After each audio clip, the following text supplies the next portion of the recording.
ఇదిగోండి బామ్మ టాబ్లెట్స్. రోజుకి 3 సార్లు వేసుకోండి. ఈసారి రోడ్డు దాటేప్పుడు జాగ్రత్తగా ఉండండి. మర్చిపోకుండా బిల్లు కట్టేసి వెళ్ళండి బామ్మ.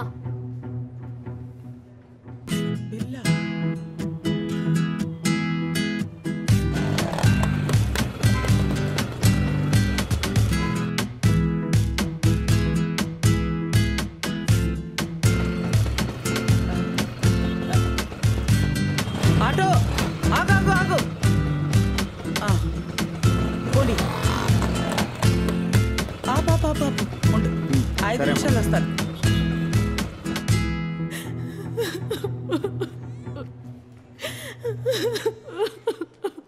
సావిత్రి,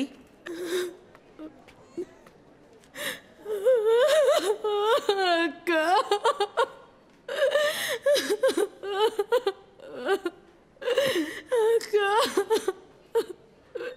ఏమైందే? ఇన్నాళ్ళు ఎక్కడికి వెళ్ళిపోయావక్క? ఆ యాక్సిడెంట్లో నువ్వు చనిపోయావనుకున్నానక్క. ఆ రోజే పోయింటే బాగుండేది, నా కొడుకు బదులు. సర్లే, ఎవరిని అడ్మిట్ చేసావు?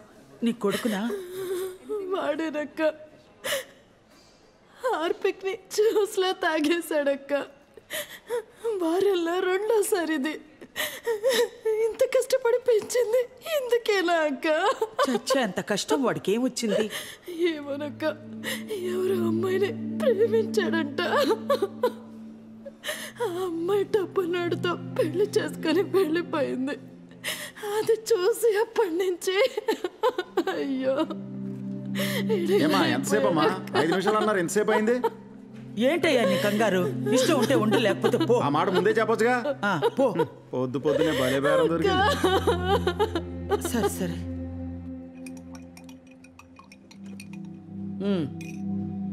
ఇది జ్యూస్ కాదు సాగర్, నీకు బాగా ఇష్టమైన హార్పిక్లో కలిపిన ఎలకల మందు తాగు. కామెడీగా ఉందా మీకు? ఎంత ప్రేమించానో మీకేం తెలుసు? నా కడుపు మంట అర్థం కాదు.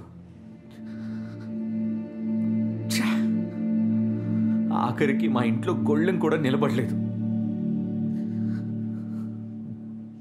కేవలం డబ్బు వల్లే. ఈరోజు ఆద్య నాతో లేదు. డబ్బే కావాలి. అవును, ఈ లోకంలో ఒకరి ముందు నుంచోవాలన్నా, ఇంకొకరిని తొక్కేయాలన్నా డబ్బే కావాలి. ఆ డబ్బు లేదనేగా దాన్ని ఇంకొకరికిచ్చి పెళ్లి చేశారు. అందుకని చచ్చిపోతావా? ఏం సాధిస్తావురా చచ్చిపోయి?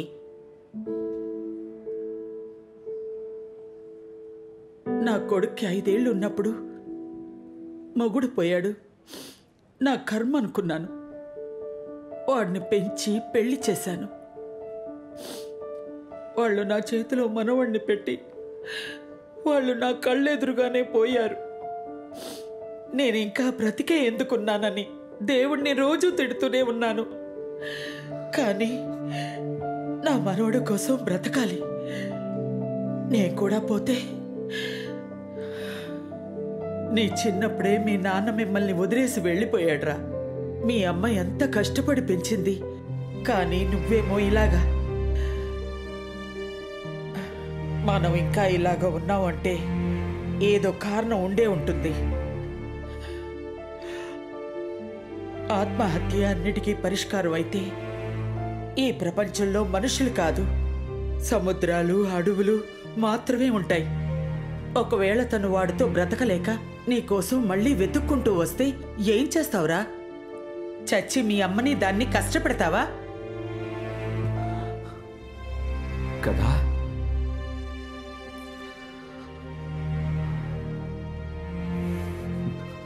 తప్పు చేశామా? ఇంకెప్పుడు ఇలా చేసుకోను. ఆద్య ఎక్కడున్నా వెతికి కనిపెడతాను. చూసి ఇందులో హార్పిక్ కలిపాను, తాగు. ఏంటి? ఏమీ లేదురా, తాగు తాగు.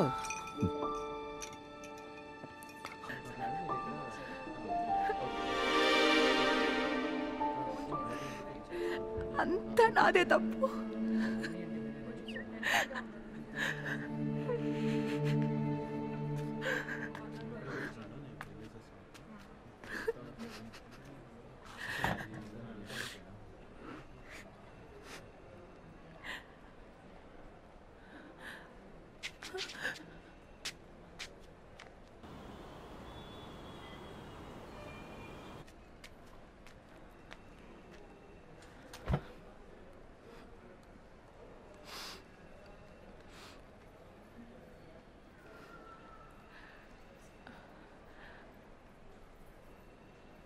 Thank you.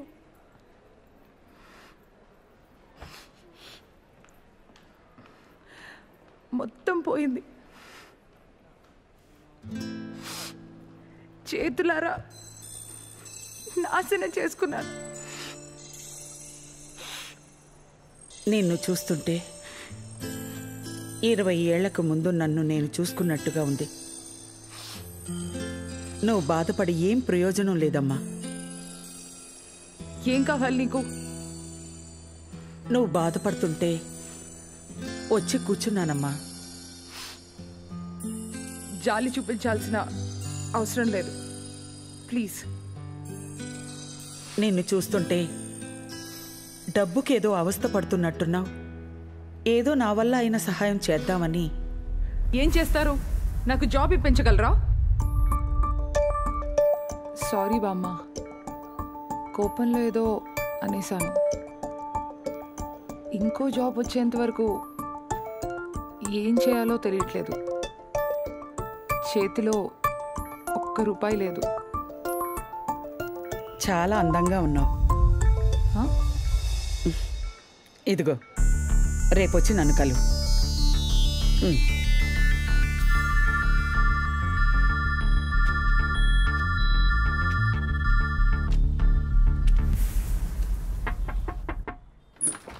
Sir, please help us, sir.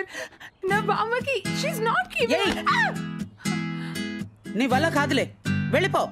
నీకు డబ్బు కావాలన్నా, నీ చెల్లుల్ని కాపాడుకోవాలన్నా చెప్పింది చెయ్యి. ఇంకొక ఆప్షన్ ఉంటే ఇక్కడి నుంచి వెళ్ళిపో. వెళ్ళిపో, ముందు వెళ్ళమంటుంటే వెళ్ళు. ఊరికే చిచ్చి, ఇలాంటి వాళ్ళు నమ్ముకోవడం నాదే బుద్ధి. Sir, my granny is not keeping well, sir. Kindly, can you help us, please?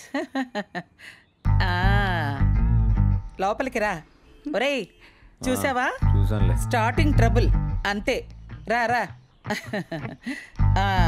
అది రెడీ. మరి నువ్వు చెప్పు, నేనేం చేయాలో? పార్లర్ బయట కార్ తీసుకో, పెద్ద ఇల్లు ఎతుకు. మన టార్గెట్ డబ్బున్న వాళ్ళ ఇల్లే. ఇంటిని, ఇంటి ఓనర్ని నోట్ చేసి ఫోటోలు తీసి వాటిని తీసుకొచ్చి స్టడీ చెయ్యి. 5వ రోజు ఆ ఇంట్లో దొంగతనం చేద్దాం. ఓకేనా?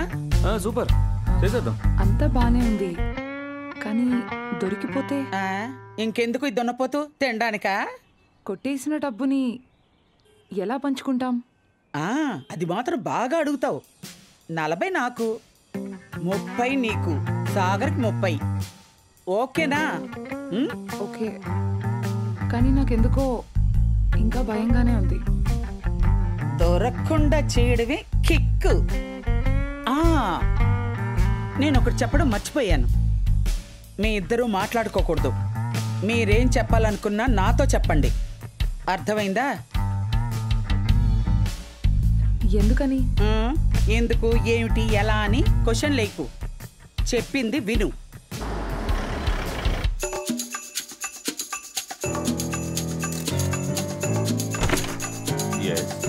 సలాం అలైకుం.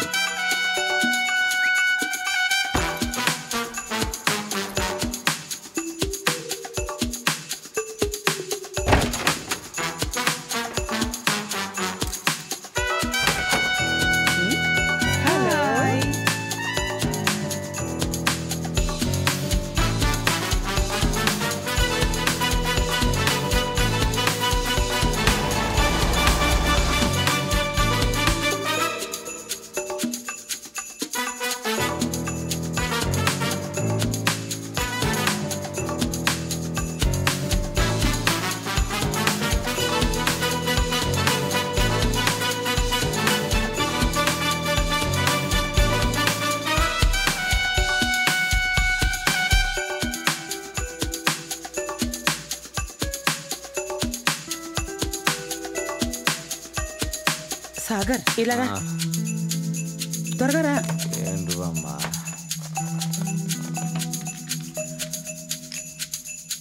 ఇదిగో తీసుకో. బామ్మ బామ్మ నాకు భయం బామ్మ ఇలాంటివన్నీ. ఎందుకురా భయపడతావు? ఈ గన్ను మా వారిచ్చిందిరా.